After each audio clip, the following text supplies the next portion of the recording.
राधे राधे भक्तों, आइए सुनाते हैं आपको एक कथा। जब परीक्षित जी को भागवत कथा सुनते सुनते 6 दिन बीत गए, तब सुखदेव जी ने देखा कि परीक्षित के मन में अभी भी मृत्यु का भय है।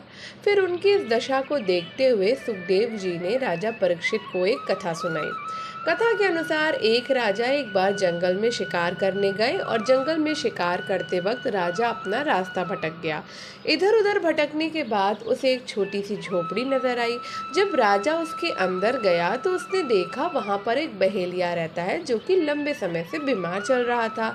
जब राजा झोपड़ी में गया तो उसने देखा कि उस बीमार बहेलिया ने उसी झोपड़ी में एक तरफ शौच करने का स्थान बना रखा था, तो खाने पीने के लिए जानवरों का मांस छत से टांग रखा था।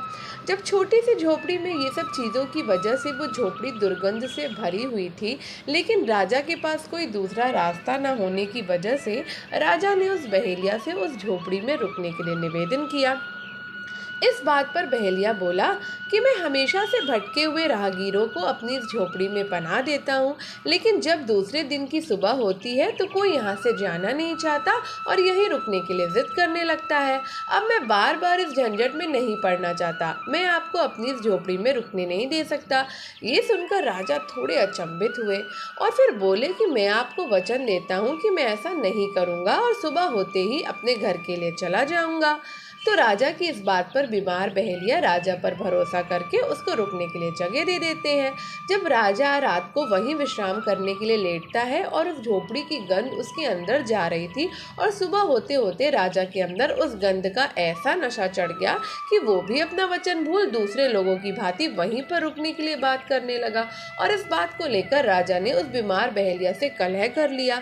फिर सुखदेव राजा परीक्षित से पूछते हैं कि क्या उस राजा ने ये सही किया। तो सुखदेव के इस प्रश्न का जवाब देते हुए राजा परीक्षित ने कहा कि नहीं, उसने बिल्कुल गलत किया और वो मूर्ख राजा था जो अपना अच्छा राजपाट छोड़कर और अपना वचन तोड़कर उस गंदी झोपड़ी में रहना चाहता था। क्या आप बता सकते हो कौन था वो राजा? जब सुखदेव जी ने कहा कि वो राजा कोई और नहीं, स्वयं तुम ही हो राजन, जो कि इस मलमूत्र से भरी झोपड़ी यानी इस शरीर में रहना चाहते हो, जबकि तुम्हारी आत्मा का इस शरीर में रहने का समय समाप्त हो गया है, तब भी तुम उसके ही शोक में पड़े हुए हो। और फिर सुखदेव जी पूछते हैं कि क्या अब भी मरने का शोक करना सही है? इसके बाद राजा परीक्षित ने अपने मन से मौत का डर निकलने का फैसला किया और अपने अंतिम समय तक पूरे भक्ति भाव से कथा श्रवण की।